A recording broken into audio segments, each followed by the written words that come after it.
Donc moi, j'étais là. Je regardais ces petits calepins. J'étais heureux. Je disais, Seigneur. Et là, le diable est très fort. Hein. Le diable est très fort. Le diable, ça a utilisé la parole de Dieu, mes frères et mes sœurs. Oui, il l'a utilisé contre Jésus. Et le Satan l'avait utilisé contre moi. Quand tu vas demander à Dieu, Dieu va te donner tout ce que ton cœur désire.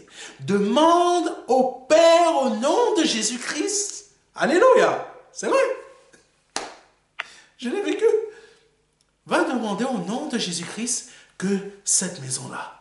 Et surtout, va jouer au loto. Demande à Dieu de te donner les chiffres. Mes frères et mes sœurs, vous êtes combien à avoir l'euro million, le loto, au nom de Jésus? Oh non, je ne me moque pas de vous. Hein. Je fais un peu d'humour pour vous montrer, pour vous faire passer la pilule. Au nom de Jésus. Au nom de Jésus.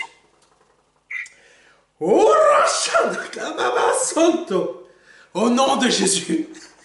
Je déclare par le nom puissant de Jésus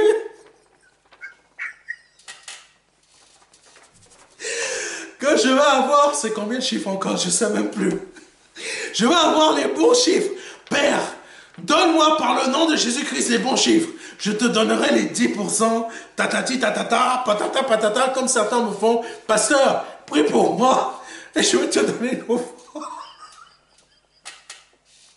Donc, pardonnez-moi, je rigole de moi-même parce que j'ai tellement fait ça. Et là, j'ai dit, Seigneur, par le nom de Jésus, Père, au nom de Jésus-Christ, donne-moi, fais-moi gagner l'euro million, fais-moi gagner le loto. Et là, Satan, il s'emmène, il me met des pensées dans la tête, mets le chiffre 1, mets le chiffre ça, mets le chiffre. C'est une réalité. Combien vous êtes à faire la même chose?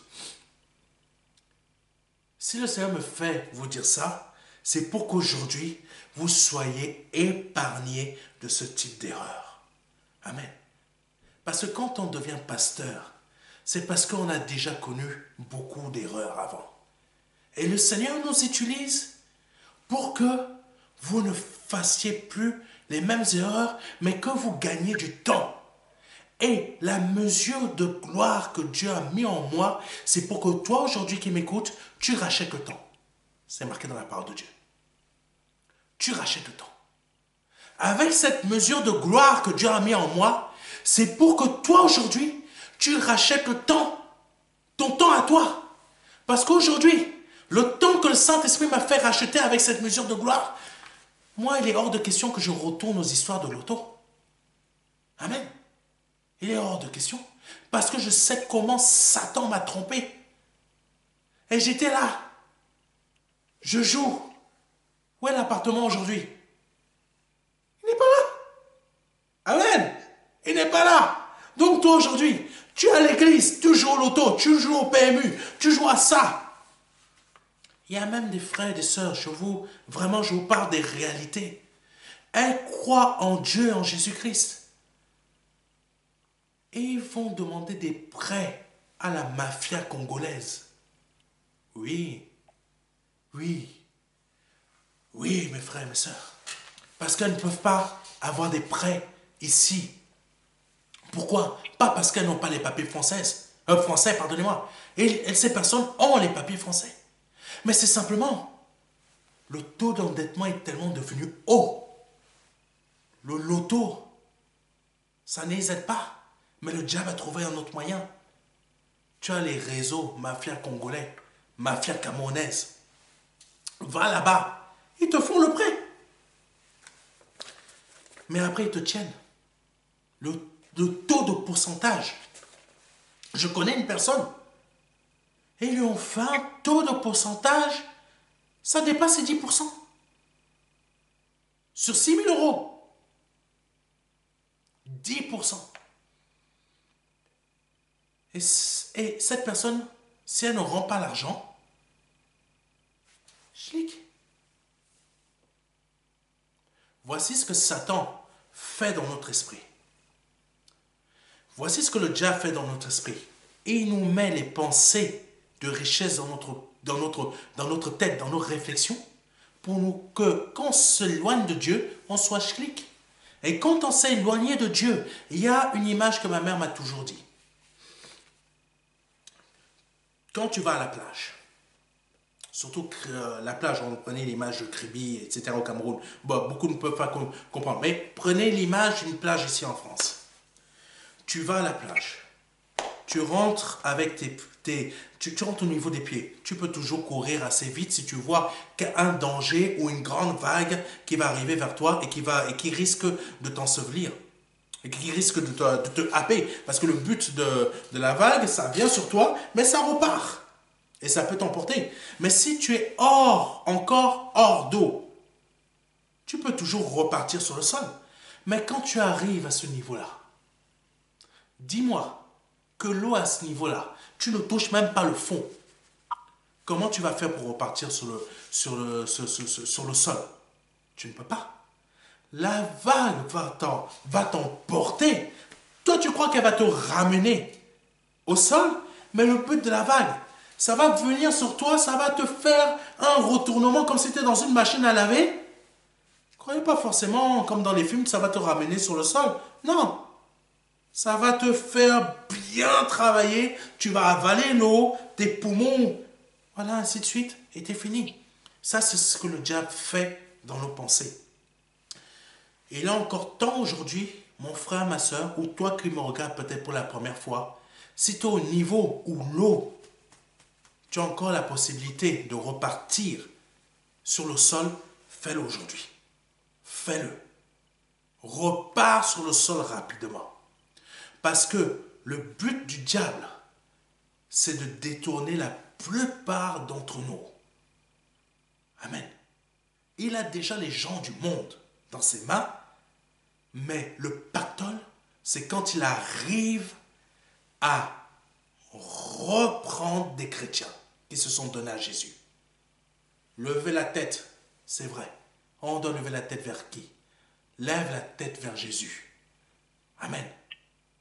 Amen. C'est très important. Donc, continuons. Alléluia. Seigneur, continue d'agir. Alléluia. Donc, je vous le dis encore, il est plus facile, Matthieu chapitre 19, verset 34, il est plus facile à un chameau de passer par le trou d'une aiguille qu'à un riche d'entrer dans le royaume des cieux. Parce que le riche, comme moi, je l'ai fait. Je veux cet appartement. Je veux cet appartement. Je veux cet appartement. Je veux cet appartement. La pensée. La pensée. Et c'est là que réside le 666. Dans ton âme. Dans tes réflexions. Amen. Amen. C'est important ce que je vous dis. C'est important. Tu cours après la véritable richesse. Tu vas la gagner. Tu cours après la richesse de ce monde. Tu vas perdre ton âme. Oui, c'est une réalité. Tu vas perdre ton âme. Tu vas perdre ton âme. Continuons. Alléluia. Oh, Rabashanaya Santo.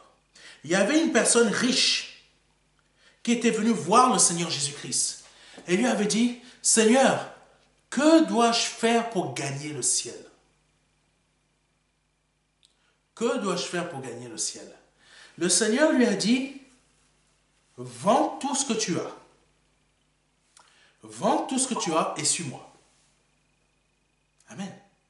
Le Seigneur savait mettre le doigt où beaucoup de pasteurs aujourd'hui ne peuvent plus mettre le doigt parce que tout simplement, eux-mêmes sont gagnés par l'argent.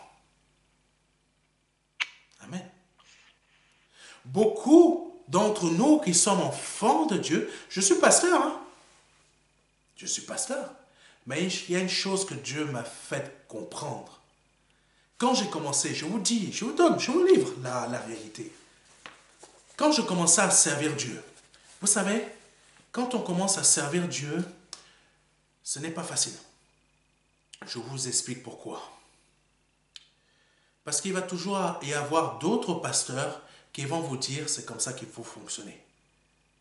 Prends, mets-toi sous mon manteau, tu vas avoir mon onction. Mais sauf que parfois ces pasteurs-là vont t'amener à rechercher ce que Dieu ne t'avait pas dit de rechercher. Quelqu'un me comprend? Fuyez les manteaux. Quelqu'un m'écoute? Pasteur, c'est pas bien ce que tu dis. Si, je te le dis. Fuis le manteau. Fuis le manteau d'un homme de Dieu. Moi, en tant que pasteur, je te dis, ne prends pas mon manteau. Prends le manteau de Jésus-Christ. Parce que c'est le manteau de Jésus que j'ai sur moi. Et je te pousse aujourd'hui à chercher le manteau de Jésus. Amen. Prends le manteau de Jésus. Comme ça m'a mis des années pour que le Seigneur me nettoie de ces histoires de manteau. Parce que je commençais à chercher, à faire une assemblée où je commençais à me dire, les disciples vont apporter leurs dîmes et leurs offrandes. Je vais rouler en... Comment ça s'appelle encore ça? Range Rover. Amen. Range Rover comme mes frères et mes sœurs. Moi aujourd'hui, je te livre une vérité. Cette Range Rover va aller me servir à quoi? Amen. Elle allait me servir à quoi? Là, je peux dire ça comme ça, parce que mon cœur est libéré de toutes ces faussetés. Mais à l'époque, j'étais attiré par ça. Amen. J'étais attiré par le fait de pouvoir être aussi riche que le pasteur Marcelo Tunasi, que certains grands pasteurs américains. Je commençais à m'imaginer, oh, Dieu va me donner un, comment on appelle ça? Un jet. Comme certains pasteurs, il y en a qui ont des jets, hein? Dieu va me donner un jet. Et là, je commençais à penser, Seigneur, donne-moi le jet pour que je puisse aller évangéliser. Tu crois que c'est la pensée de Dieu? Aujourd'hui, je sais que c'était le 666. Amen. Beaucoup d'entre nous, on est à l'église. Seigneur, oh, bénis-moi. Je sais que ça, tu es capable de m'apporter. C'est vrai, Dieu est capable de t'apporter. Mais la priorité, c'est le ciel qui veut t'apporter. Parce qu'il sait que cette chose, ça ne vaut rien. Pourquoi Dieu nous demande de chercher le ciel? Parfois, on ne comprend pas. On pense que la religion... Non. Beaucoup d'entre nous, on ne comprend pas. Beaucoup d'entre nous, on ne comprend pas. Non. Pourquoi Dieu nous dit de laisser les choses terrestres et de nous attacher aux choses célestes? C'est très simple. C'est hyper simple. Avec les choses de Dieu, c'est toujours très simple. Si un serviteur de Dieu te dit, les choses de Dieu sont compliquées. Si tu veux les comprendre, paye-moi 1500 €. Non. Les choses de Dieu, c'est très simple. Parce que si tu places tes pensées dans les choses de ce monde, sache que ta maison, comme je l'ai dit, est pourrie, ta voiture va rouiller, aujourd'hui tu la vois que tu es belle, mais ta femme que tu cherches aussi, sache qu'un jour, elle va être ridée. Hein? Toi-même là, tu vas être ridé. Qu'est-ce que L'Oréal va faire? Amen. L'Oréal ne fera rien. Alléluia. Le garagiste ne fera rien à ta voiture. Tu crois quoi? C'est ça que Dieu nous montre. Les choses, alléluia, les choses de ce monde, c'est ça que le Seigneur nous montrait. Si tu cherches, ne cherche pas à amasser des choses qui vont mourir demain, mais je te montre une autre existence qui est réelle, mais où rien ne pourrira jamais. C'est ça que le Seigneur nous montre. Parce que dans ces choses que l'on recherche, le diable va toujours utiliser nos pensées pour nous faire détourner du royaume des cieux. Amen. Et c'est là qu'est réellement la guerre. Je veux parler à quelqu'un. Je veux dire quelque chose à quelqu'un. Écoute-moi bien. Écoute-moi très bien. Ta voiture là, si tu as des difficultés à l'avoir, Écoute-moi bien. Ta voiture ou ta maison, ou ton mariage, si tu as des difficultés à l'avoir, écoute-moi bien. Ce n'est pas des attaques hein, pour que tu ne l'aies pas. Ce n'est pas des attaques pour que tu n'aies pas la voiture. Parce que je vais te révéler quelque chose. Satan, comme Dieu, Satan sait que ça ne vaut rien. Amen. La seule chose dont il veut te détourner, c'est de Dieu. C'est de ta réelle richesse. Amen. C'est la seule chose. Lui, il s'en fout que tu aies la voiture ou que tu n'aies pas la voiture. Amen. Tout à l'heure, je parlais d'une chose. Je disais, j'avais les pensées, je priais, Seigneur, donne-moi. La pensée venait, va demander à Dieu, au nom de Jésus-Christ, que tu aies la voiture, que tu aies l'appartement. Mais Satan utilisait la même chose envers Jésus en lui disant, demande au Père, dis ça au Père. Le Père t'enverra de l'aide. Mais Satan fait la même chose avec nous tous, mais parfois on ne s'en rend même pas compte. Amen. C'est important ce que je suis en train de vous dire. Et quand Jésus-Christ nous dit réellement, comme il a dit aux riches, vends tout ce que tu as. Là, waouh, on voit réellement où notre cœur est en train de tendre. Nous sommes à une époque où beaucoup de nos frères et sœurs, nos cœurs sont en train de tendre vers le monde, la richesse de ce monde, et ils ne tendent pas vers le ciel. Amen. Moi, mon cœur, au bout d'un moment, hein, à une certaine époque, il tendait vers les choses du monde. Il ne tendait pas vers le ciel. Amen. Il y a un moment de ma vie où mon épouse me disait, ne laisse pas l'argent posséder ton cœur. Je vous donne quelque chose, ça va aider quelqu'un. Je vous donne quelque chose, ça va aider quelqu'un. À une certaine époque de ma vie, j'étais dans des découvertes incroyables. Écoutez-moi bien. 1500 € de découvert. C'est énorme. C'est énorme. Ah, c'est énorme. 1500 € de découvert. Dieu m'a laissé dans des découvertes là pendant des années. J'étais en train de prier. Seigneur, par le nom de Jésus-Christ, libère-moi, tu es capable, tu es capable, tu es capable de me libérer. L'argent venait, mais je tombais encore dans les découvertes. Pas que je gérais mal, hein? Non. Je gérais bien. Oui, il y a beaucoup d'entre vous, mes frères et mes sœurs. Vous êtes dans des découvertes. Pas parce que vous gérez mal. Parce qu'il y a une chose que vous n'avez pas comprise. Comme moi à l'époque, je n'avais pas compris. Et aujourd'hui, par cette mesure de gloire, Dieu veut vous faire racheter le temps. Amen. J'étais à un moment de ma vie où ça n'allait pas. J'étais en colère contre Dieu. J'étais aigri. Combien de vous, mes frères et mes sœurs, vous êtes aigris aujourd'hui parce que on vous donne des messages à l'église, mais on vous donne des messages, tu vas prospérer, tu vas multiplier, toi tu vas à la maison, tu commences à dire, tu cites les mêmes versets, mais tu ne vois rien. Parce que tout simplement, tu faisais la même erreur que moi. Tu fais la même erreur que moi je faisais avant. Quelle est cette erreur? Je vais te la donner après. À un moment de ma vie, j'avais pris ma carte bleue tellement que j'étais en colère, je l'ai découpée. J'ai cru que c'est ça qui allait régler mes problèmes. Oui, tu parles. Quand tu ne comprends pas où est réellement et que tu dois chercher la réelle richesse, je t'assure, toi qui m'écoutes pour la première fois, autant mon frère, ma soeur, ton problème ne se réglera jamais. Jamais. Tu peux aller voir tous les pasteurs du monde, même le pasteur que je crois qu'il se trouve en Nigeria, qui a 700 voitures. Ton problème ne se réglera jamais. Je ne sais même pas à quoi lui sert les 700 voitures. Bon, je ne sais pas.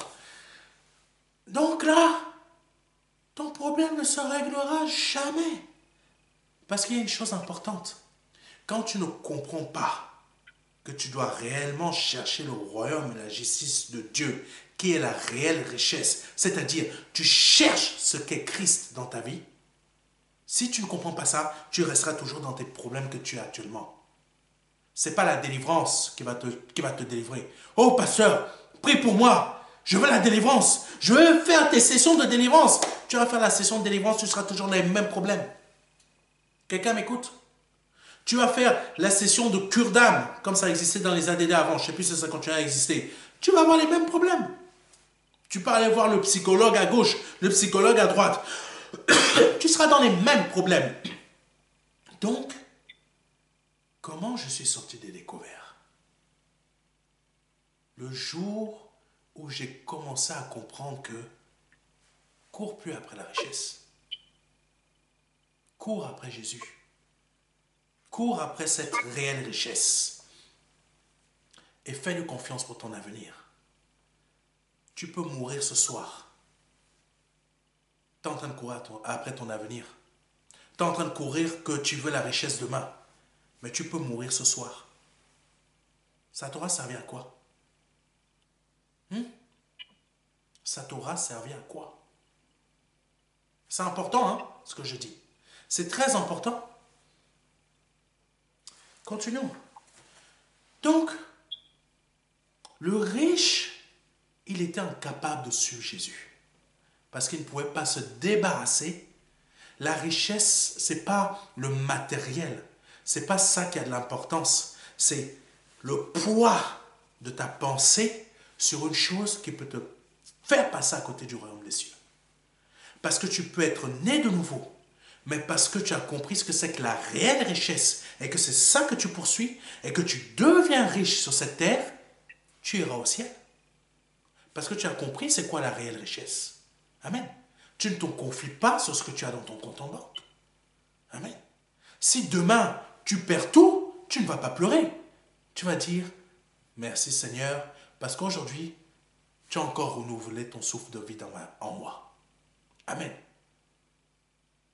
Pasteur, ce que tu dis là, aucun homme ne peut le faire. Ce que tu dis là, c'est n'importe quoi. La parole de Dieu dit, l'homme de Dieu ne craint pas de mauvaises nouvelles. Ça veut dire, quoi qu'il se passe dans ta vie, tu sais que ton Dieu est là. Tu sais que Jésus-Christ est là. Et Jésus-Christ est ta réelle richesse. Quoi qu'il se produise, tu y survivras. Amen. Continuons. Lisons rapidement Matthieu 25, versets 42 à 43. Car j'ai eu faim, et vous ne m'avez pas donné à manger. J'ai eu soif, et vous ne m'avez pas donné à boire. J'étais étranger, et vous ne m'avez pas recueilli. J'étais nu, et vous ne m'avez pas vêtu. J'étais malade, et en prison, et vous ne m'avez pas visité. Amen. Ça veut dire quoi? Alléluia. Merci mon frère. Il y a, dans cette partie, ça veut dire tout simplement, le frère qui est juste à côté de toi. Je l'ai dit tout à l'heure, tu peux avoir de l'argent dans ton compte en banque. Je connais des frères et des sœurs. Tu pouvais être là. Le frère sait que tu n'as rien. Tu n'as pas de quoi payer. Le frère va simplement te dire, tu sais, hein, ma sœur, je vais prier pour toi. Je vais prier pour toi. Le Seigneur va pourvoir. Alléluia. Moi, je faisais ça beaucoup avant. Je me prends comme exemple hein, pour qu'aujourd'hui, vous puissiez comprendre ce que le Seigneur veut changer au travers de vous. Parce que si je ne vous donne pas des exemples, vous n'allez pas comprendre. Et quel est le meilleur exemple? Je suis le meilleur exemple. Amen. Parce que le Seigneur m'a changé. Amen. Il pouvait y avoir des gens à côté de moi. Je pouvais dire, ah, je vais prier pour toi, mon frère. Mais Dieu n'a pas besoin que tu pries pour cette personne. Quand j'ai eu faim, tu ne m'as pas donné à manger. Amen. Quand j'ai eu faim, mais Seigneur, mais je ne t'ai jamais vu. Tu ne te rappelles pas la sœur qui était à côté de toi? C'était moi. Tu ne te rappelles pas du frère qui était à côté de toi? c'était moi. Amen. Alléluia. C'est fort, hein? Ça a fait travailler le cœur, hein? La réelle richesse, c'est l'amour aussi. Donc le Seigneur m'a fait changer. Quand un frère ou une sœur a besoin de moi, j'interviens comme je peux le faire. Amen. Avec les moyens que je peux. Si ce n'est pas financier, je vais l'aider à aller. Si c'est pour se déplacer, je vais aider à déplacer. Amen. Alléluia. Ce n'est pas de la prière que le frère ou la sœur a besoin. C'est une action. Amen. C'est ça que veut dire. Ça aussi, c'est une autre richesse. C'est l'action que tu vas apporter avec ton amour. Amen. C'est très important. La prière est une puissance, c'est vrai. Mais l'action, comme a dit l'apôtre Paul, je démontre ma foi par mes œuvres. L'apôtre Paul était terrible. Hein? Il était terrible. Je démontre ma foi par mes œuvres. Je démontre mon amour par mes œuvres. Je démontre ma réelle richesse au travers de ma vie. Pas vie financière, pas vie... Non. De ce que Jésus-Christ est en moi, le Seigneur me permet de le démontrer. Amen. Par des actions, par mes paroles, par mes façons de penser, je me retire de certaines choses. Alléluia.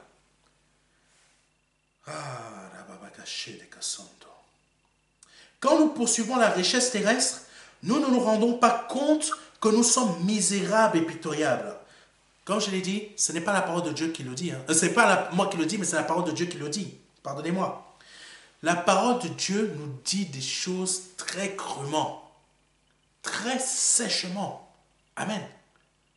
Je me souviens quand je faisais l'école biblique dans les assemblées de Dieu, c'est là où j'ai appris, où j'ai fait la théologie.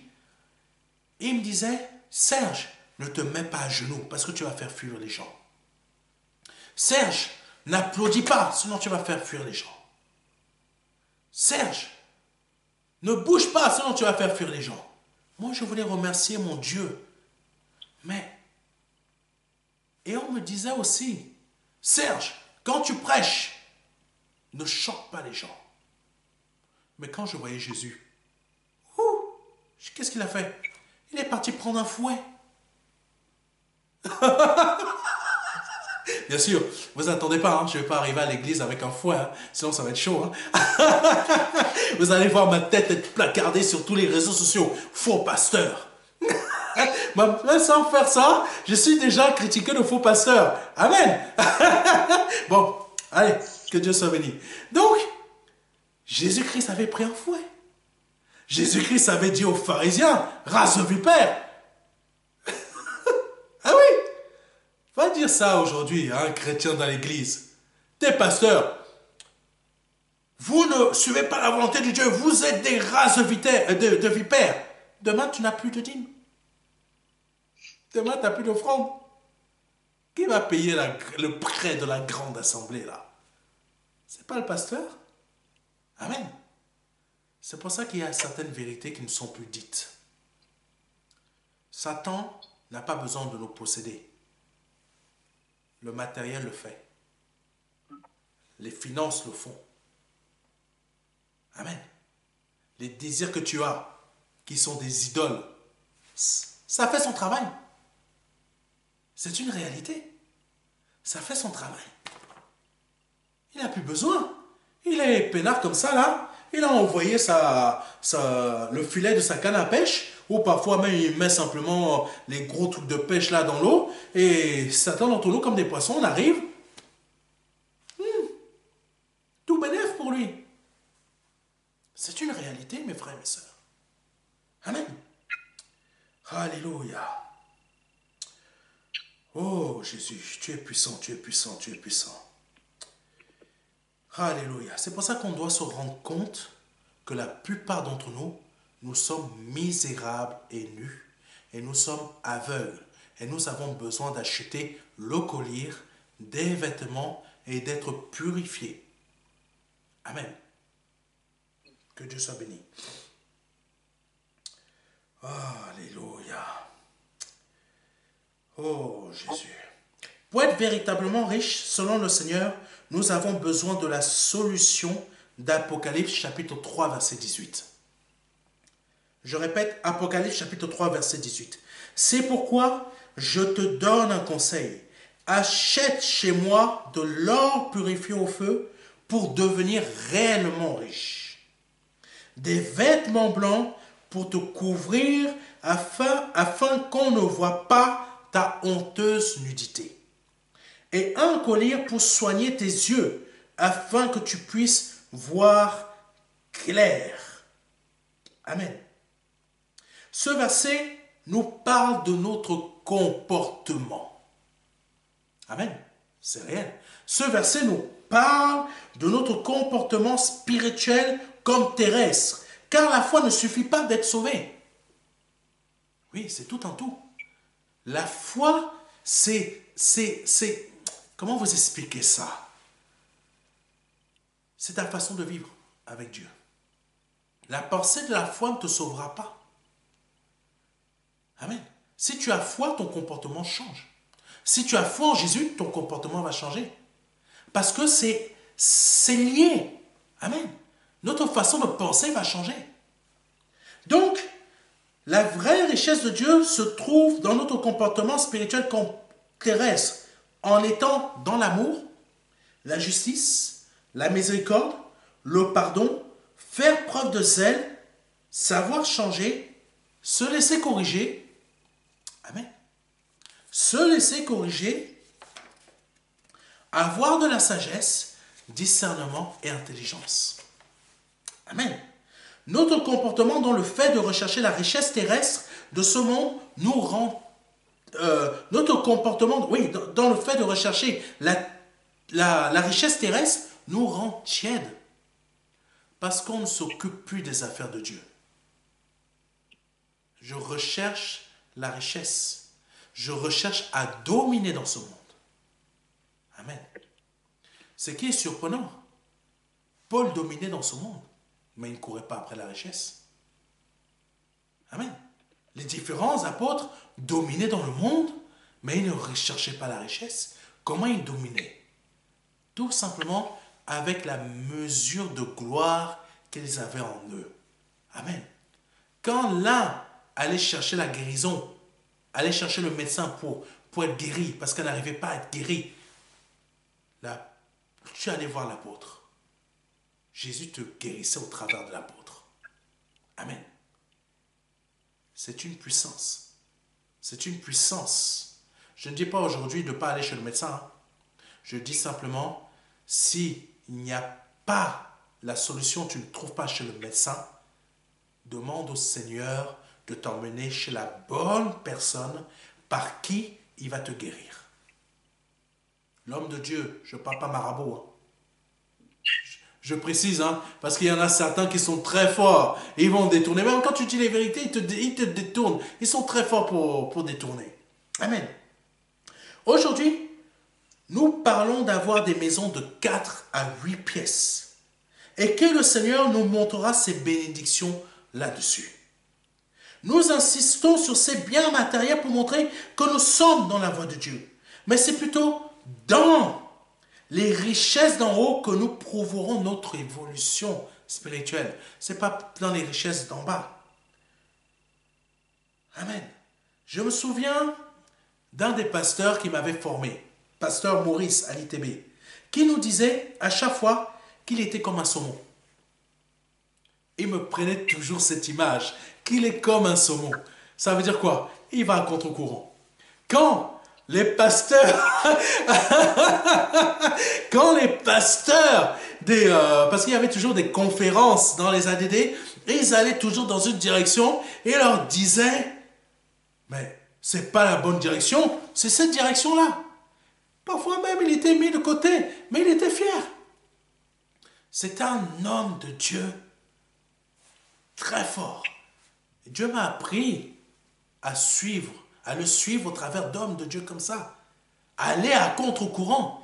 C'est pas Parce que vous voyez tous les poissons aller dans la direction de la prédication, comment on appelle ça? Oui, Seigneur, merci de ce que tu me ramènes dans l'esprit. De la prospérité, que toi, tu dois aller là-bas. Vous savez que ce message ne vient pas de la parole. La prospérité est bien dans la parole de Dieu. Mais la manière, c'est ça que je veux vous dire, Satan est très fort pour détourner des messages de la parole de Dieu pour te faire croire que c'est là que Dieu veut que tu ailles. Est-ce que il t'a réellement dit de ne pas manger de ce fruit? Vous vous rappelez de ça? Satan est très fort pour détourner. Amen. Satan est très fort pour détourner la réelle richesse de Dieu pour te faire croire que c'est ça. Amen. Donc, cette prédication de la prospérité, comme certains peuvent l'entendre aujourd'hui, ça vient des États-Unis, si je me souviens bien, dans les années 1970. En fait, j'ai oublié je devais prendre le nom de ce pasteur qui l'a créé. En fait, c'est un pasteur aux États-Unis qui a créé l'évangile de la prospérité. Et cet évangile de la prospérité a été largement diffusé aux États-Unis. Et à partir des États-Unis, c'est venu ici en France. Et aux États-Unis, il y avait un homme de Dieu que, pareil, un jour, il était happé par cette histoire de prospérité. C'était un grand évangéliste. Il était venu ici en France. Il avait été invité sur TF1. À l'époque où TF1 pouvait encore inviter des pasteurs. Aujourd'hui, TF1 il va jamais m'inviter. Hein. Et il avait prêché l'évangile. C'était un homme de Dieu américain.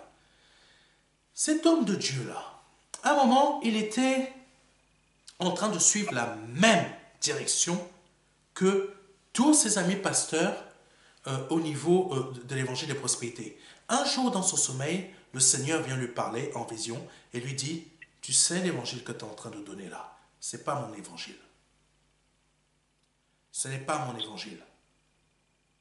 Change, parce que tu ne prêches pas ma parole. Ça l'a tellement travaillé, tellement travaillé. Il a bien parlé à ses amis pasteurs de l'époque. Ses amis pasteurs l'ont complètement mis de côté. Lui ont dit, soit tu es avec nous, soit on te met de côté. Tu ne fais plus partie de notre réseau. Mes frères et mes sœurs, c'est une réalité. Il y a dans notre monde évangélique un réseau de pasteurs qui fonctionne d'une manière. Il y a des saumons comme moi. Amen. Comme le pasteur Maurice. Il y a des saumons, vous pouvez les voir, hein? C'est les seuls qui n'auront jamais 30 millions de vues dans YouTube. Amen. C'est les seuls qui ne seront pas écoutés. Jean-Baptiste était un saumon. Il n'était pas écouté. Le Seigneur Jésus-Christ était un saumon. Je ne méprise pas, hein. Écoutez bien, comprenez ce que je veux dire. Hein. Quand tu dis la vérité, on ne t'écoutera jamais. Parce que tu ne vas pas dans le bon sens.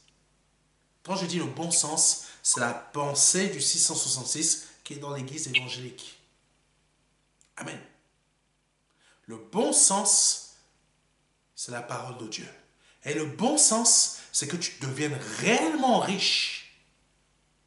La Odyssée était une église qui était réellement riche spirituellement, mais qui s'est détournée. Amen. C'est vrai, tu es exclu. Donc cet homme de Dieu, il a été exclu. Son assemblée, il l'a perdue. Elle était grande. Ses richesses, ses relations, il a tout perdu. Il s'est retrouvé à New York. Vous connaissez la croix et le poignard? C'est cet homme de Dieu-là. Voilà, c'est lui. Il a recommencé tout à zéro. À New York, il est parti, il était redevenu pauvre. plus rien. Il n'avait plus rien du tout. Exclu du réseau, parce qu'il est devenu, merci David Wilkerson, il est devenu un paria, il est devenu un saumon. Moi, en tant que saumon, je suis un paria dans certains milieux évangéliques. Amen. Il est devenu un paria. Mais comme il a obéi, réelle richesse, l'obéissance vaut mieux que les sacrifices. Amen. Donc, qu'est-ce qui s'est passé? Il a recommencé au plus bas niveau. Il a commencé à évangéliser les SDF. Petit à petit, Dieu a commencé à le faire, à le faire évoluer à nouveau. Avant, il était riche matériellement, mais il était pauvre spirituellement. Dieu l'a fait partir. Il a accepté de devenir un saumon. Aujourd'hui, le Seigneur veut qu'au travers de moi, tu deviennes un saumon. Mais pasteur, si je commence à faire ça, mes frères et sœurs dans l'église, ils vont m'abandonner. Vaut mieux que tu sois abandonné par tes frères et tes sœurs que tu finisses à côté de la porte étroite comme eux. Amen. Pensez pas qu'on va tous aller au ciel parce qu'on a l'assemblée. C'est faux. Amen. Donc, il a commencé à devenir réellement riche spirituellement petit à petit. La mesure de gloire a commencé à évoluer. Vous savez ce qui s'est produit dans sa vie?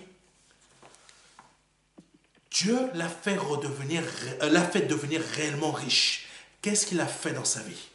Il lui a donné une assemblée avec un dôme en or.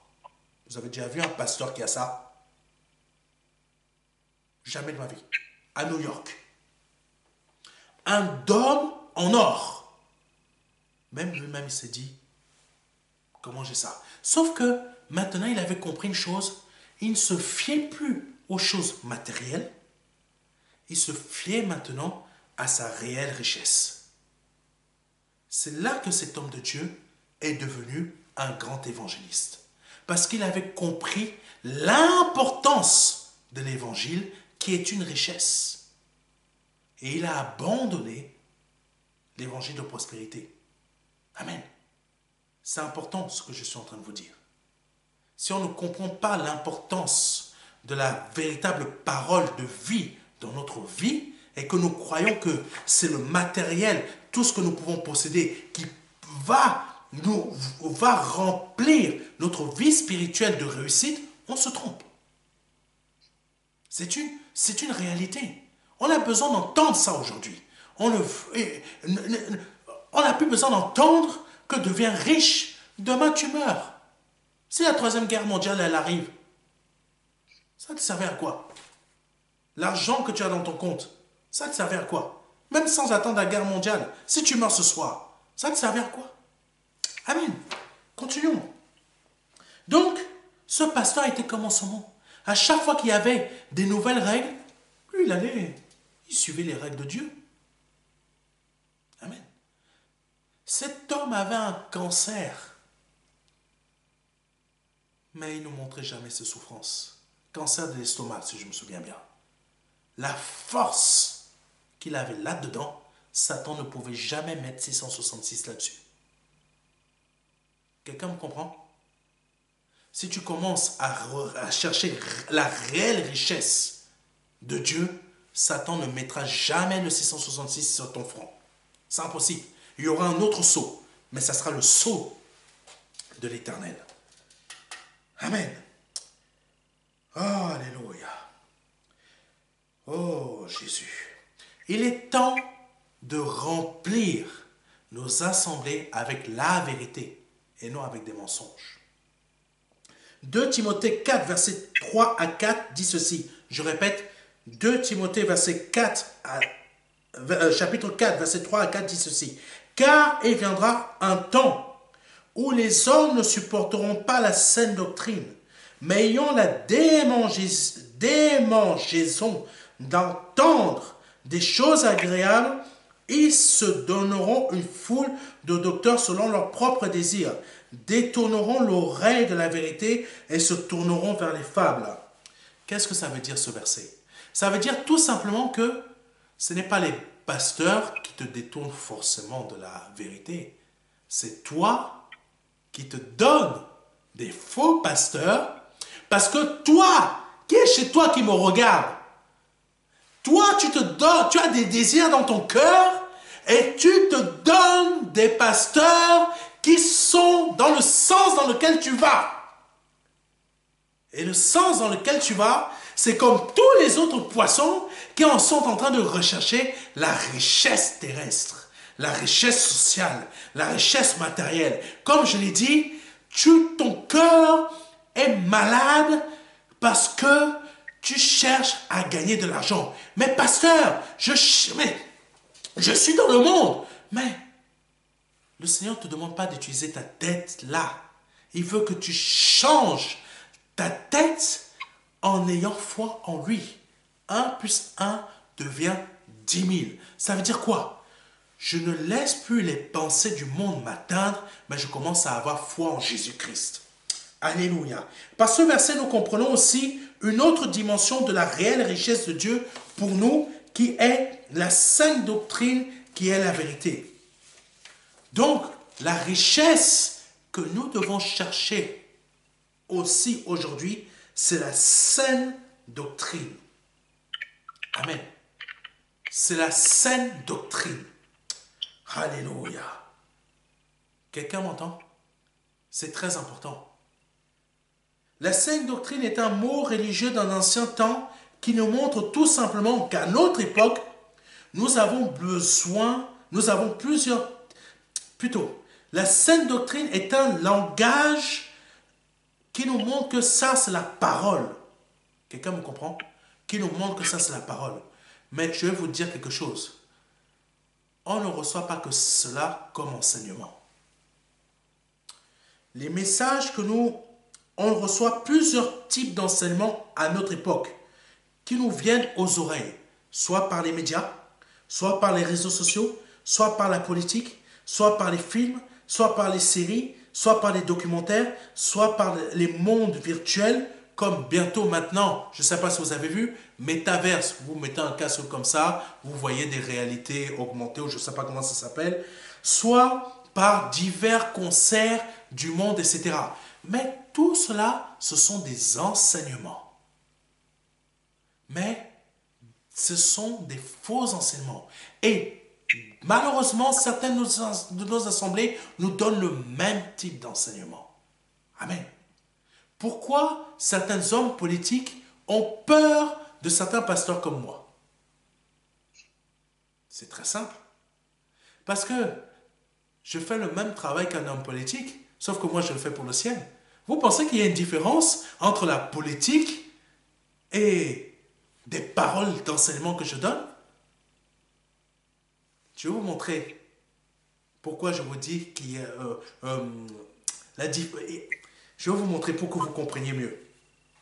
Un politique va essayer de te donner des paroles, mais il va te faire croire des choses qui peuvent être vraies, mais dans les faits, elles sont fausses. Il va te faire des promesses, mais il va utiliser ta vie réelle que tu vis aujourd'hui pour te faire croire que demain, ça va changer. Mais moi, quand je parle, je ne parle pas de moi-même, mais le Seigneur, quand tu parles au travers de moi, il t'apporte des paroles de vie. Quand le politique, ou quand certains médias, ou quand des séries, etc., t'apportent des paroles de mort. Le politique parle, mais il parle de ce que Satan lui met dans le cœur. Je parle, mais je parle de ce que le Seigneur me met dans le cœur pour que toi, tu rachètes ton temps. C'est pour ça qu'il y a certains politiques qui ont peur des pasteurs comme moi. Amen. Ils ont tout intérêt de faire que ma chaîne YouTube ne fonctionne pas. Hein? Ils ont tout intérêt que ma page Facebook n'a pas intérêt à fonctionner. C'est une réalité. Ceux qui vont apporter d'autres messages, ils ne nous dérangent pas eux. Ben, ça va prospérer. Amen. C'est ça que je vais attirer votre attention sur le fait qu'on peut recevoir tout type d'enseignements, mais il n'y en a qu'une seule qui est vraie. La saine doctrine. Amen. La lumière. Nous sommes censés être des phares, restons des phares qui éclairent, afin que d'autres puissent trouver le bon chemin. Parce qu'il y a plusieurs types de chemins qui existent aujourd'hui, mais il y en a beaucoup. La majorité, tous ne sont pas bons, sauf un. La saine doctrine de notre Seigneur. Continuons d'avancer. Ah, Rababakashente. Dans ce que je viens de dire, on pourrait me demander pourquoi je mélange ces pensées du monde avec les assemblées évangéliques. Je vous explique. C'est très simple. Avez-vous remarqué une différence entre les enseignements de la majorité de nos assemblées par rapport au monde? Je ne vois pas de différence. On me parle de réussite sociale à la télé et on me parle de réussite sociale à l'Assemblée. Il y a une différence? Moi, je n'en vois pas. Amen. Et c'est là où je veux attirer votre cœur, mais chacun individuellement. Recherche la réelle richesse, ne recherche plus la richesse de ce monde. Amen. C'est très important. Alléluia. Donc, ce que je viens de dire, c'est exactement ce que le Seigneur reprochait à l'église de Laodicée, qui se trompait du type de richesse. Non pas que Dieu ne voulait pas que cette église devienne riche, mais qu'elle ne place pas son cœur dans la mauvaise richesse. Amen. Amen. C'est très important. Dans toutes ces vérités, il y en a une qui brille par la gloire de Dieu. C'est la saine doctrine. Je veux dire à quelqu'un qui est à l'image de l'église de Laodicée, tu es né de nouveau, mais ton comportement montre à Dieu le Père, par son Fils Jésus-Christ, que tu places ton cœur dans la mauvaise richesse. Amen. Amen. De la part de Dieu, je te dis de changer le placement de ton investissement. De la part de Dieu, je te dis de changer ta façon d'investir sur la richesse. N'investis plus sur la richesse de ce monde, mais investis sur la richesse céleste. Amen. Amen. C'est très important. Parce que si tu investis sur cette richesse terrestre, tu te retrouveras pauvre aux yeux de Dieu. Et Dieu n'accepte que les riches au niveau céleste. Quelqu'un me comprend? Ici, sur cette terre, on ne t'accepte pas parce que tu es riche au niveau terrestre, mais notre vie sur ce niveau, dans ce monde terrestre, elle est courte. Ne perds pas ton temps à chercher ce qui est richesse terrestre, parce que la vie, elle est courte. Pardonnez-moi. Il y a des bébés, ils naissent, ils meurent. Mais il y a un jour, l'Esprit Saint m'a mis à la pensée de dire ce que je vais dire aujourd'hui. Beaucoup peuvent se poser la question, mais les bébés qui naissent morts-nés, où ils vont?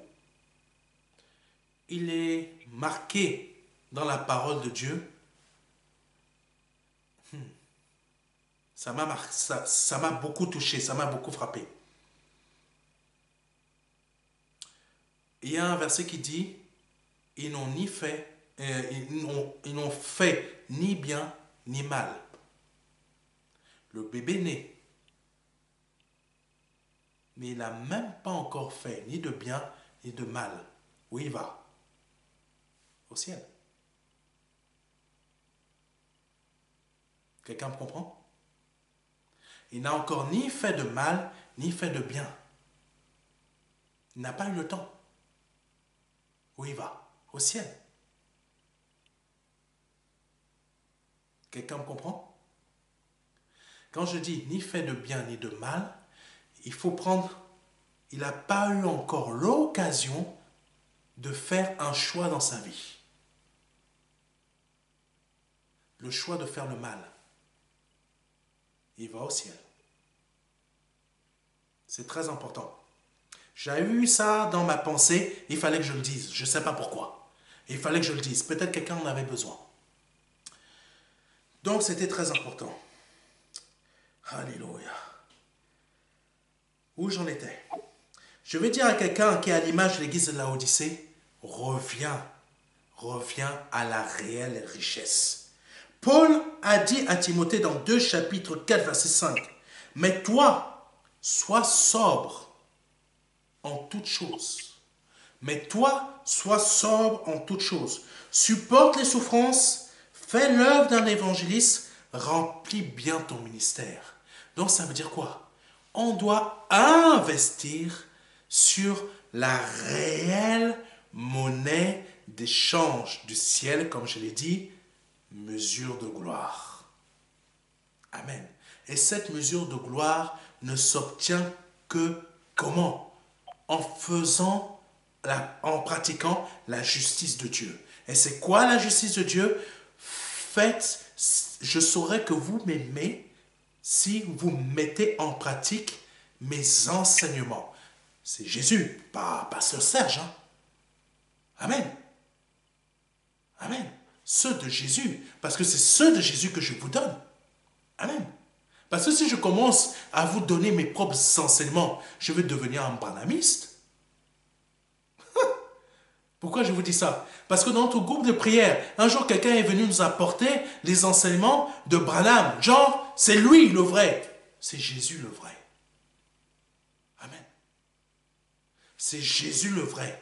Et c'est sur lui que tu dois investir pour avoir la réelle richesse. Ne passe pas ton temps à investir sur les choses terrestres. Paul avait dit à Paul, passe moins de temps sur le sport, mais passe plus de temps sur l'enseignement et la lecture de la parole de Dieu. Ça veut dire quoi? Investis aujourd'hui sur le fait de mettre en pratique les enseignements de Dieu et non ce que toi tu veux que Dieu te donne. Amen. Comme tout le monde, j'ai des besoins. Mais je n'investis pas dans les choses du monde pour avoir ses besoins, mais je n'investis pas sur les choses du monde pour avoir ses besoins, mais j'investis sur les choses de Dieu pour avoir ce que je ne pourrais jamais avoir dans ce monde. Qu'est-ce que je ne peux pas avoir dans ce monde? Les choses célestes. Ce monde peut m'apporter une voiture. Ce monde peut m'apporter du succès. Des gens de ce monde peuvent avoir tout ça. Même quelqu'un qui est dans l'église peut avoir tout ça. Mais il n'aura jamais les choses du ciel. Donc là, je cours chaque jour dans ma vie pour gagner les choses du ciel. Et comment? En mettant en pratique la parole de Dieu, qui est un investissement sur mon avenir. Amen. Et c'est ce que l'apôtre Paul disait à Timothée. Et c'est ce que je vous dis de la part du Seigneur Jésus-Christ. L'investissement que nous devons faire aujourd'hui dans notre vie, en tant que chrétiens évangéliques ou non croyants ou autres, c'est de racheter le temps, comme je l'ai dit, que nous avons perdu en suivant les enseignements du monde, même dans certaines assemblées qui nous emmènent dans les richesses terrestres. Nous devons racheter ce temps. Et comment? Prenons quelques versets pour comprendre. J'arrive vers la fin. Matthieu chapitre 13, verset 44. Je répète, Matthieu chapitre 13, verset 44 qui dit « Le royaume des cieux est encore semblable à un trésor caché dans un champ. » Amen. L'homme qui l'a trouvé le cache et dans sa joie, il va vendre tout ce qu'il a et achète, alléluia, et achète ce champ. Amen. Le royaume de Dieu, le royaume des cieux est encore semblable à un trésor caché dans un champ. Aujourd'hui, ne cherche pas ce qui est terrestre, mais cherche le royaume de Dieu.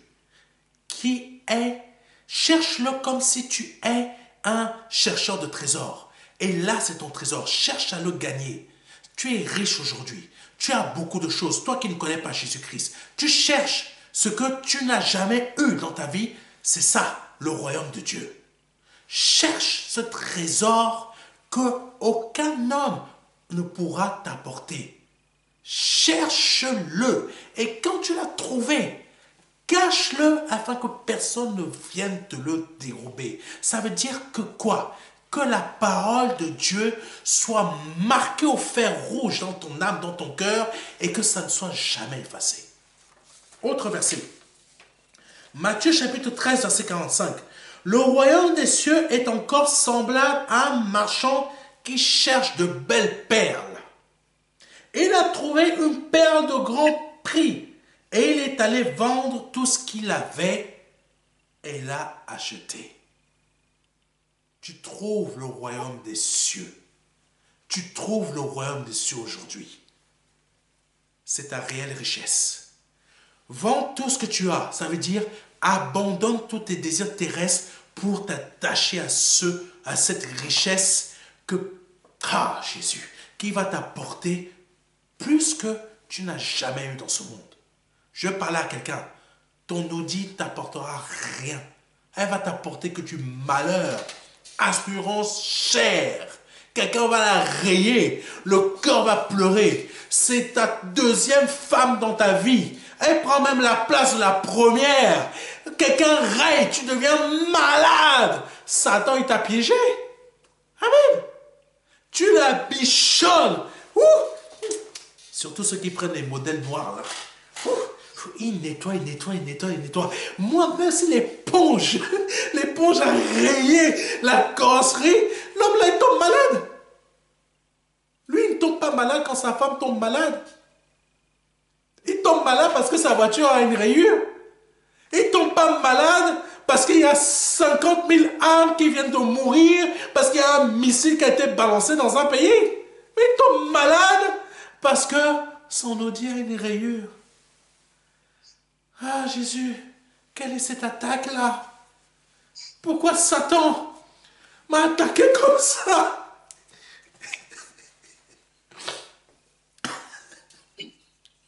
Je vous parle d'une réalité. Parce que je me souviens un jour, mon épouse et moi, nous avions acheté la voiture que personne ne veut. Parce que ça ne montre pas ton niveau spirituel. Une Dacia Sandero.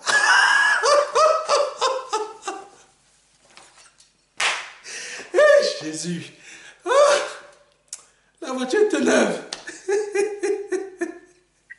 Je me souviens, je la prends. Quelqu'un me cogne derrière. Gloire à Dieu. Il n'y a pas eu...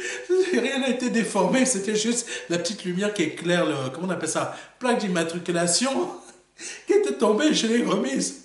Et on croise une sœur dans le parking. Plus tard, j'ai roulé. Je me suis mis dans le parking, on croise une sœur. Je lui dis, naïvement, parfois ferme ta bouche devant les frères et sœurs, hein, parce qu'il y en a qui vont te critiquer. Je lui dis, j'ai eu un accident comme ça. Ah, mais mon frère, c'est parce que tu n'as pas invoqué le sang de Jésus.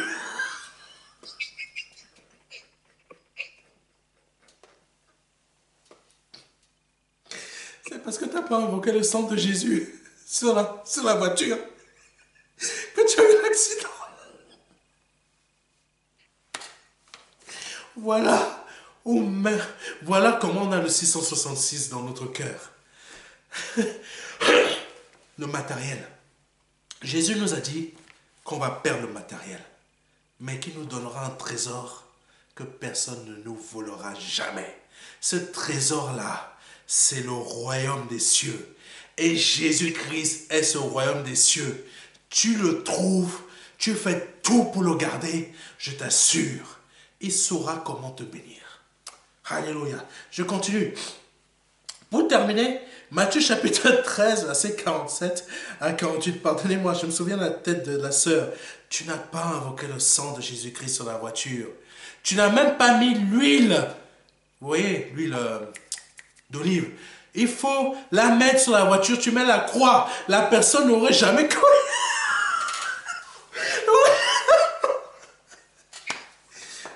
Jésus. Ah, Seigneur, pardonne-nous parce que parfois, aie pitié de nous vraiment. Ah, Seigneur, vraiment, pardonne-nous. Donc là, voilà comment on peut s'égarer avec nos pensées. C'est très important ce que je suis en train de vous dire. On peut s'égarer, on peut perdre le matériel, mais ce qu'on ne va jamais perdre, c'est notre réelle richesse. C'est Jésus. Je vais dire à quelqu'un, tu peux perdre tout ce que tu as, mais si tu as Jésus, tu as tout. Tu as Jésus, tu as tout. C'est quelqu'un qui recherchait le matériel avant qui te dit ça. Parce que maintenant, je cherche le matériel. J'ai Jésus, j'ai tout. Alléluia.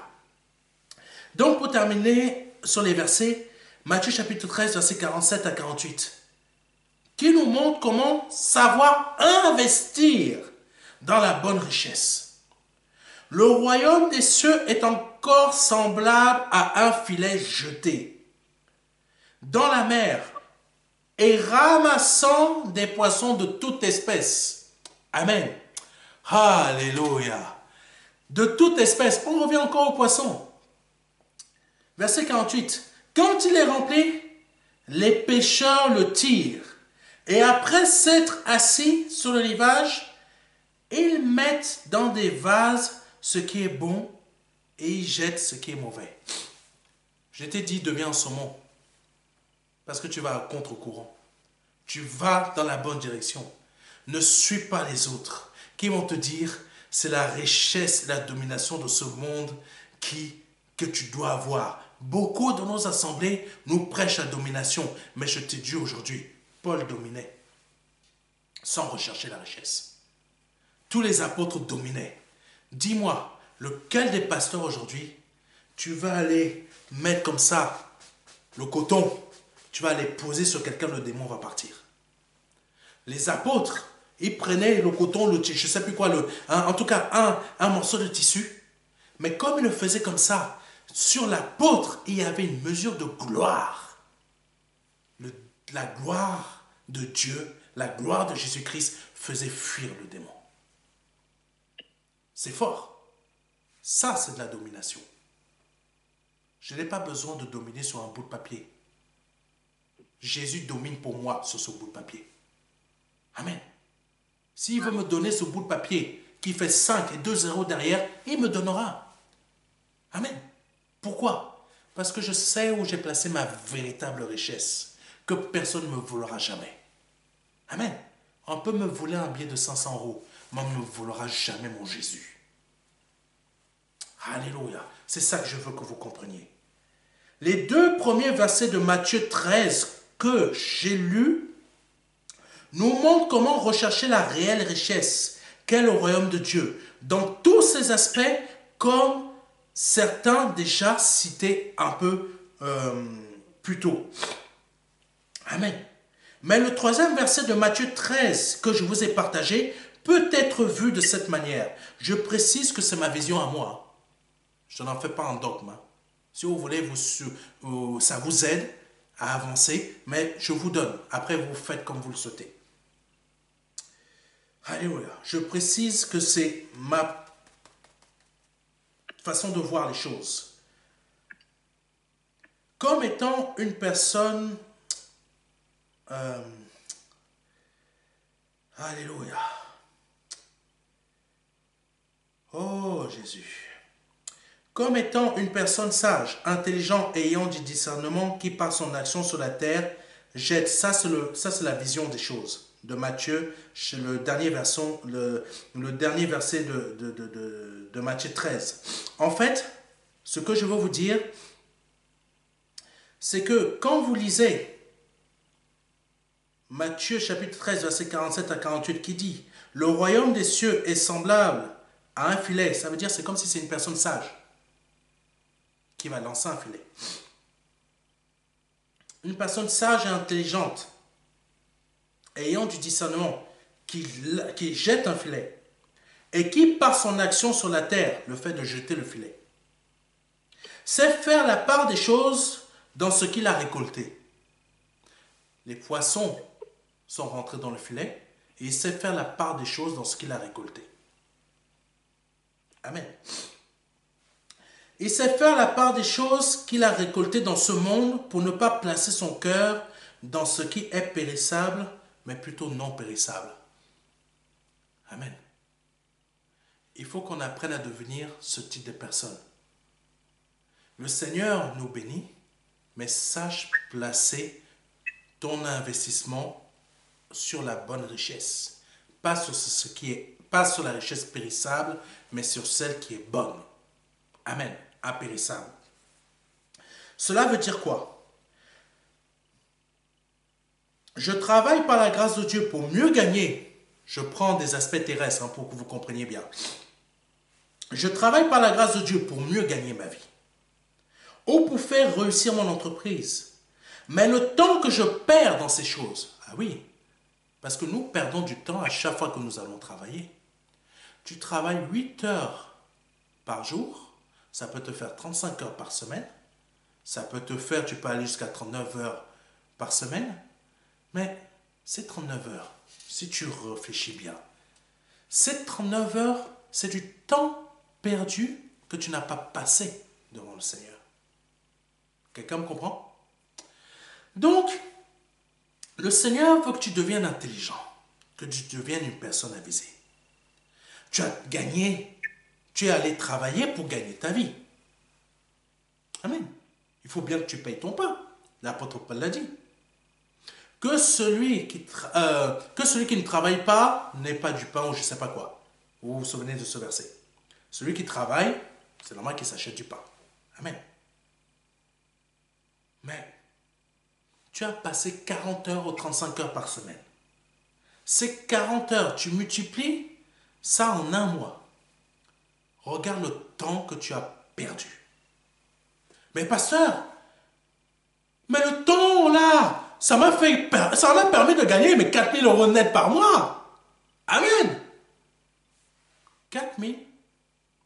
Regarde le temps de vie que tu as perdu. En tant qu'enfant de Dieu, nous perdons par semaine un temps de travail que nous devons racheter. Et comment? En plaçant le bon investissement sur les affaires du Père, sur la bonne richesse. J'ai perdu 40 heures dans ma semaine. Je ne te dis pas, va racheter 40 heures. Non. Chaque jour, prends un temps devant la face du Seigneur. Prends un temps pour lire la parole. Si tu ne comprends pas, demande à l'Esprit Saint de t'aider. Si le Saint-Esprit t'amène vers un frère ou un homme de Dieu pour t'aider à éclairer, pour t'aider à comprendre, ou te faire entrer dans un groupe ou comme la puissance de Dieu pour essayer de comprendre, vas-y. Mais rachète le temps. Rachète le temps. Chaque jour, rachète le temps que tu as perdu. C'est ça que le Seigneur me dit de te dire aujourd'hui. C'est très important. Par le nom puissant de Jésus-Christ de Nazareth. Amen. Merci Seigneur.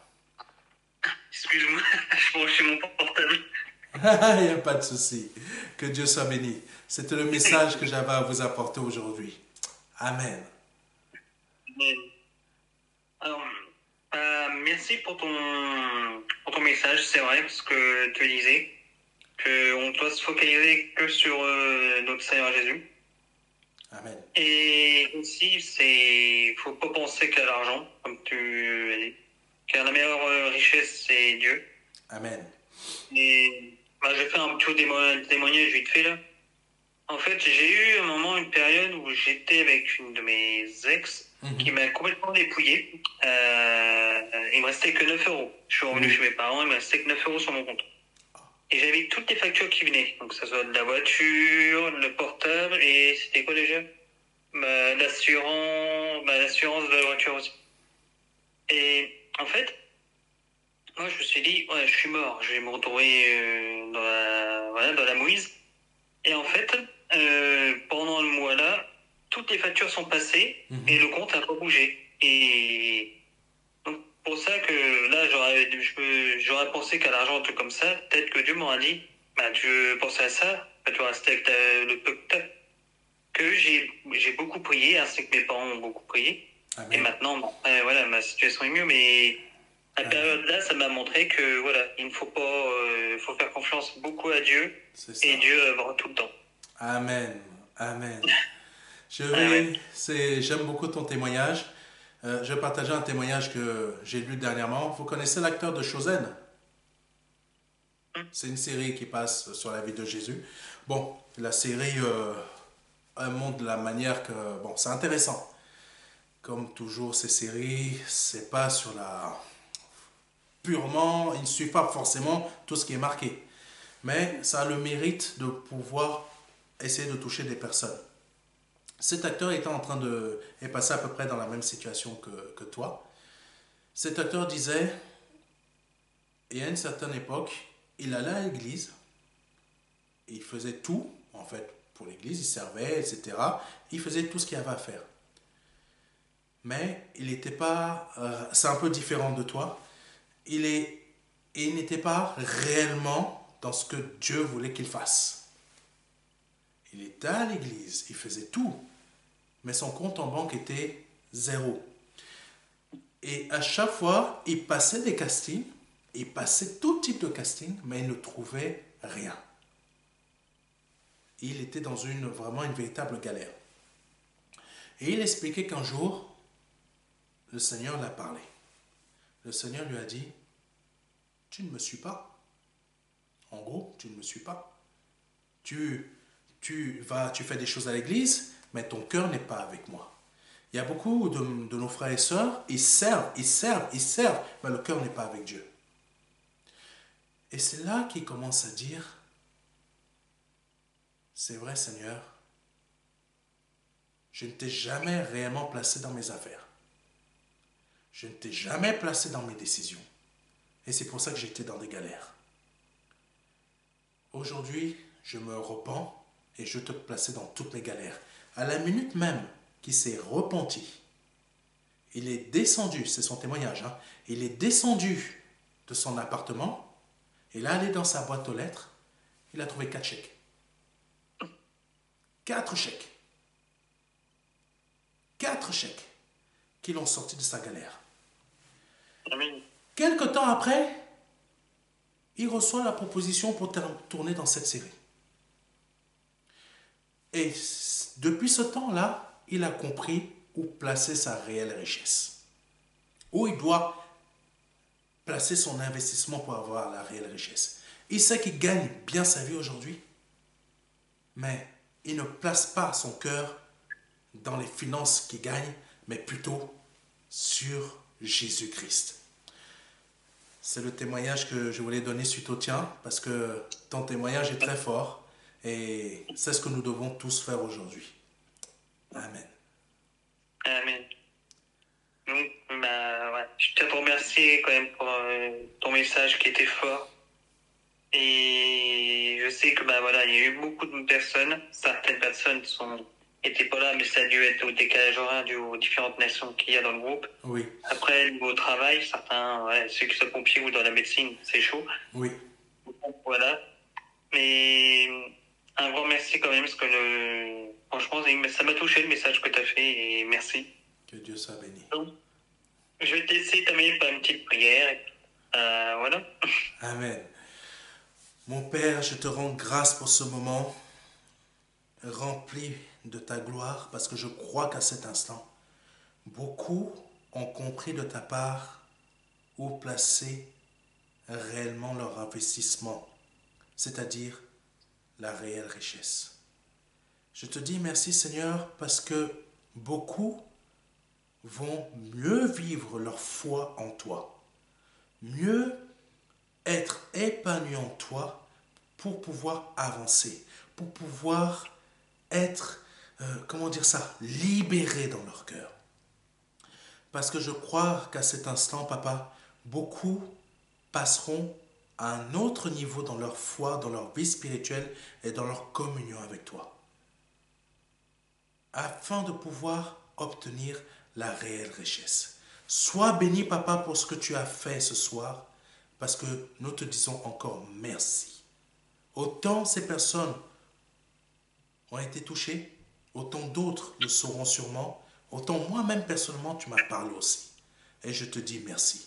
Sois béni pour ce moment et bénis encore d'autres personnes, touche encore d'autres personnes et bénis papa, ton serviteur Florian, l'évangéliste Didier et la troisième personne, alléluia, l'épouse de l'évangéliste Didier, par le nom puissant de Jésus-Christ. Bénis aussi les membres de leur famille et je crois qu'en toi, Seigneur, et qu'au travers d'eux, papa, la mesure de gloire que tu as mis en eux, papa, va toucher le reste de leur famille. Au nom puissant de Jésus-Christ. Amen.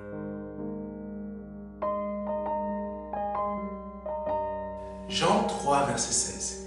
Dieu a tant aimé le monde qu'il a donné son Fils unique Fils, afin que quiconque croit ait la vie éternelle. C'est un don, c'est une promesse que Dieu vous fait. C'est une grâce que Dieu est en train de vous faire. Parce que nous sommes sous la période de la grâce. C'est un très grand cadeau. La vie éternelle par le Seigneur Jésus-Christ. Aujourd'hui, vous avez la possibilité de passer par la porte étroite. Parce que le royaume des cieux vient frapper à votre porte. Oui, je vous le dis. Le royaume des cieux vient frapper à votre porte. C'est un grand cadeau que l'Éternel vous fait. Vous avez la possibilité de l'accepter. De dire oui, Seigneur, je t'accepte comme mon seul Seigneur et Sauveur. Je t'accepte comme mon Dieu. J'accepte de t'ouvrir la porte de mon cœur afin que tu rentres dans ma vie et afin que je me libère de mes péchés et que je les confesse devant toi et que je me répands de ma vie passée, de ces offenses, de toutes ces choses que je confesse devant ta face aujourd'hui. Je reconnais qu'il faut que je passe par cette porte étroite.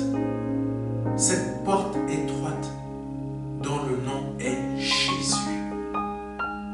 J'accepte de te donner ma vie aujourd'hui. Le Seigneur vous appelle à le faire aujourd'hui afin que vous puissiez passer de la mort à la vie. Parce qu'aujourd'hui est peut-être votre dernier jour. Vous ne le savez pas.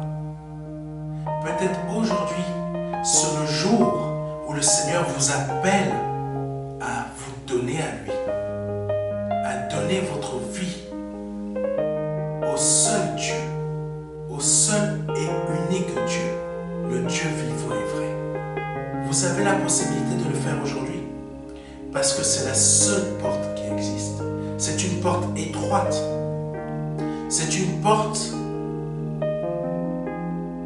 qu'il faut emprunter pour pouvoir accéder au salut. Vous avez la possibilité aujourd'hui de l'emprunter en nous contactant à contact@ministère-de-la-réconciliation.fr. Vous avez la possibilité aujourd'hui de recevoir un livret numérique de notre part qui va vous aider dans cette démarche afin que vous puissiez accéder à la vie éternelle. Ne tardez pas, parce que vous ne le savez pas